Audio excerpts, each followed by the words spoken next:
Hey musicians, Sean Wilson here with you today. Today we're going to be looking at Bach, and we're going to be looking at 3 ideas that you can use from Bach that you can add to your playing.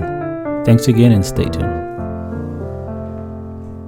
Hey, how you doing today, folks? This is Sean Wilson coming at you. We just have an overhead camera today, and today we're looking at Bach. And so we're going to discuss 3 things that you can do very easily to implement into your playing. Let's look at this first song. It's written in the key of D minor, and D is the relative minor of F. F only has 1 black note, but you may notice that in his song there's other notes that he was adding. So he's adding a C sharp to that. So if we have a B flat and a C sharp, what scale would that make if we start with D, since this song is in D minor? Well, let's check it out.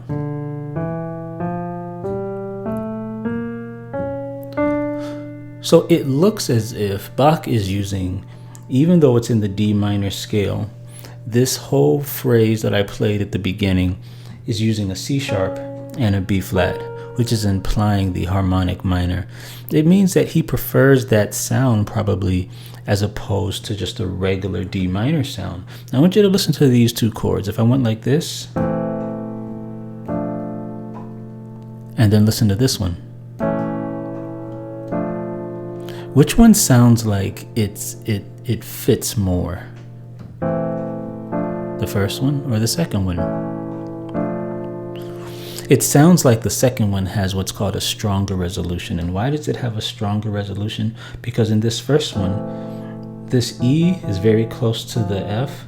The A was already there, but the C is a whole step away. But in this one, the E is a half step away. The C sharp is a half step away. And so this provides a stronger sense of what we call resolve to our main note, which is a D minor. So what does that mean that we can do? It means that we can use a harmonic minor scale to approach any minor chord. So let's take D minor, since that's what we're doing. We'll use a harmonic minor. And let's do I Want Jesus to Walk With Me. Let's go into it.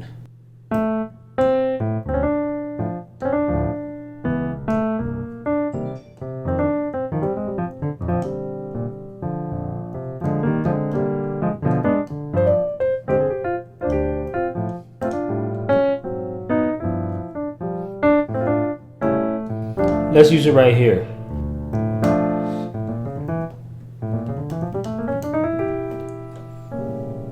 Oh, how about that one? Right?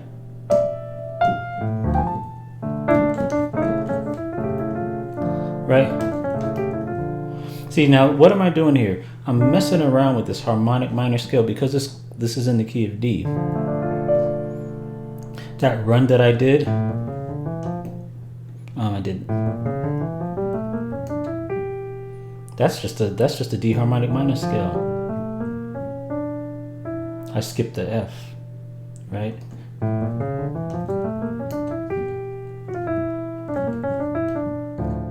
So let's say this next part.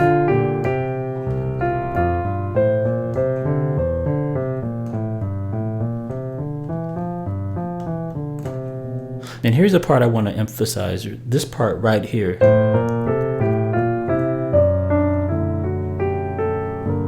See, now Bach doesn't have this chord voicing. This is Sean using in imposing his own voicings on the Bach here. But I like this voicing here.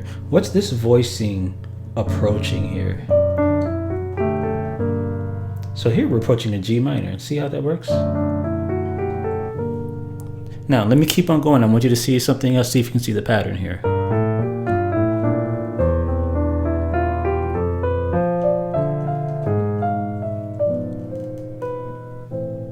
See that? Someone's going to say that's not what's written. Those of you who read music, you're going to say that's not what he has in the but he has a G sharp there. I'm focusing on the chord voicing that the notes imply. and it's a G. But what do you notice here? The first time he does a half step up to the G, and now he's doing a half step to an A. This brings us to our second thing that we can use with Bach and that is to instead of doing a 5-1 to get to a minor, you could do a half step below. And you do a half step, you can do it two different ways. You can do a half step, which is an F sharp to a G. You could do it with a major chord. Or you could make it diminished by providing this nice little dissonance by adding an E sharp there. And it sounds really nice. How about this one? So if I did this one, see, if I'm going to an A, I can just go a half step below. This will represent an E minor, an E major chord. See, here's an E major, but you take that middle note, you put it down. Or I can have it diminished too. See, so those half step movements sound really nice, and I'm sure you're saying, well, where can I use something like this? Where would I do it? Let's take the end of Lift Every Voice and Sing. We'll put it in the same key of F.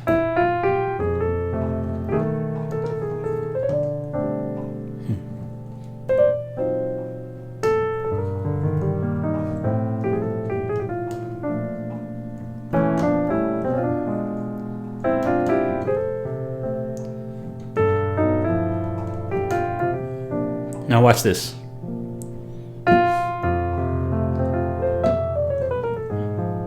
Uh-oh, here's that half step. See, I use this half step voicing, but in this case, I went down. But I could have went up. I could have went up or down. See,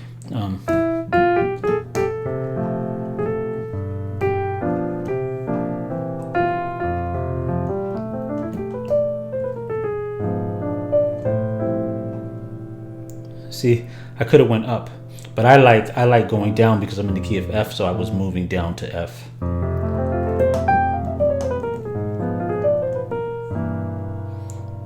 See, and this is a really interesting thing, and this is what I would call a Bach move. It's a move that is kind of like a Bach inspired move. Okay, so let's see how it would sound if I used a major voicing. So I did the diminished, but I want to do major now, which is, remember, so it'll be this voicing here. Remember, this is a major voicing. You're taking that middle note and putting it down, and this note can approach either a G or an A. In this case, I'm approaching a G.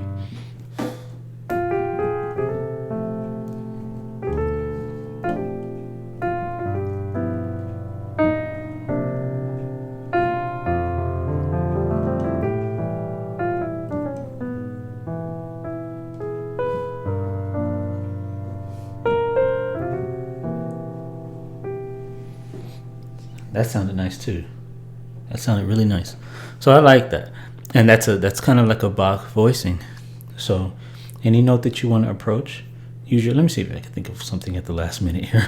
I always do Tissot, so I need to think of another hymn here. There's a song. I don't know how many of you know the song Come Thou Fount. Come Thou Fount. Now, that would be a nice place to use it. I'm approaching the 5. Come thou fount of every blessing. It goes to the 5. So a Bach move on this would take this A, you would go a half step below this and use a major chord on that. So let's try that. You may not know this song.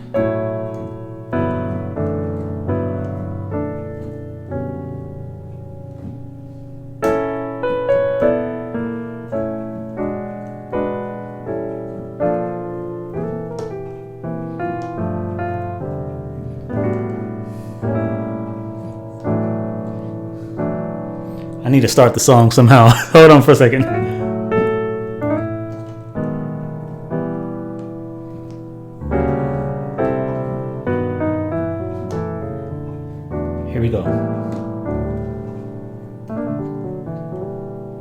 Here we go. Now let's start the song. Here we go.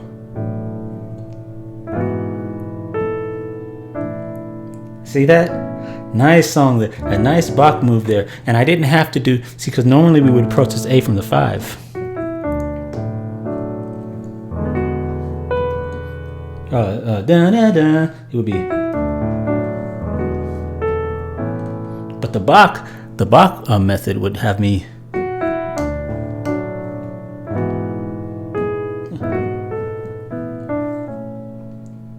Right? Anyway, yeah.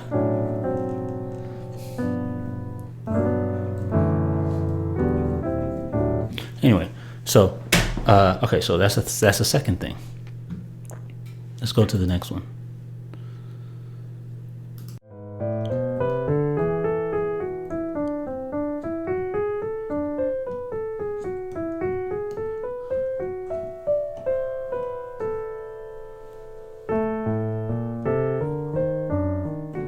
Okay, so in this third thing, what I want to mention is not what he does, but what he doesn't do. Because the emphasis needs to be made in the notes that he is not playing. And based on our last, what we discovered, he would be in the A harmonic minor scale. But let's look at all these notes. I'm going to play it, and I want you to see what note I avoid.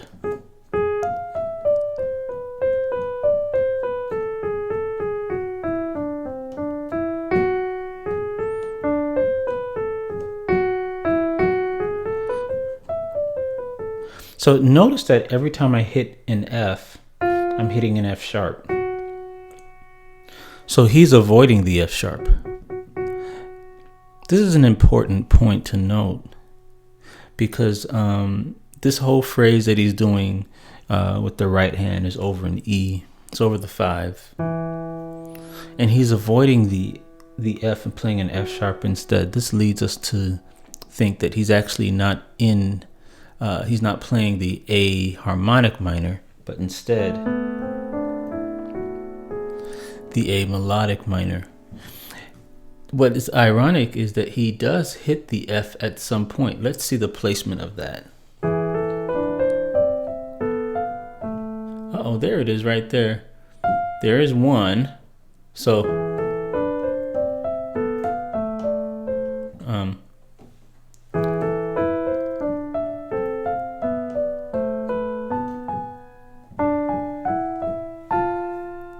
there it is again, that F, right? So basically the F when he hits the F, it's almost to signify that he's coming to the end of his phrase. What this tells me as a musician is that you can switch between the harmonic minor and the melodic minor. And a really interesting video, if you go check this out, because in my last video, Praying Spirit, I was just kind of improvising off the sound on an intro I could do. And a commenter asked me if I was using, I believe he asked me if I was using the harmonic minor. And I told him that I was using a combination. I was flirting between both of those. And what's interesting to note in this is that you can use the harmonic minor and the melodic minor. But I find it interesting that he was avoiding the F and hitting an F sharp right up until the end when he really wanted to resolve it back to A. So that's a really interesting thing to do. So let's use another example. Let's keep this in the A and the A harmonic minor and A melodic minor. And we'll just for now, we're just going to total praise. We'll keep total praise in A so we can kind of keep the example here going. So let's say we did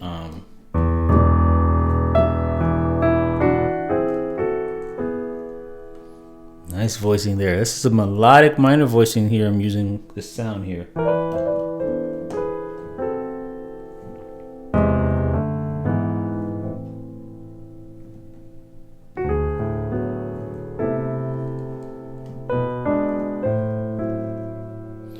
I'm about to move to this harmonic. I'm about to press an F natural.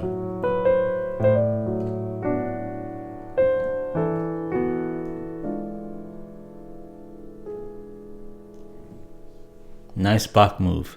I'm at the beginning of my song.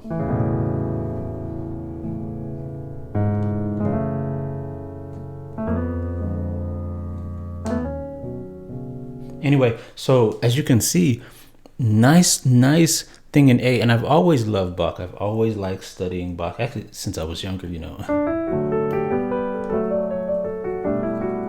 And the reason why is because his use of his major voicings are so intentional. And so a lot of times the voicings that you guys may see me use when I'm playing a gospel song could be coming from Bach. I have some jazz stuff on my channel, and of course I teach gospel musicians. But I'm just showing you guys that, I have studied classical, and I recommend that musicians study classical as well, because that will help to really expand your voicings and your vocabulary and give you such a new, unique variety to use in your playing. So go ahead and take these 3 examples and hopefully you enjoy these. And until next time, folks, we'll see you later.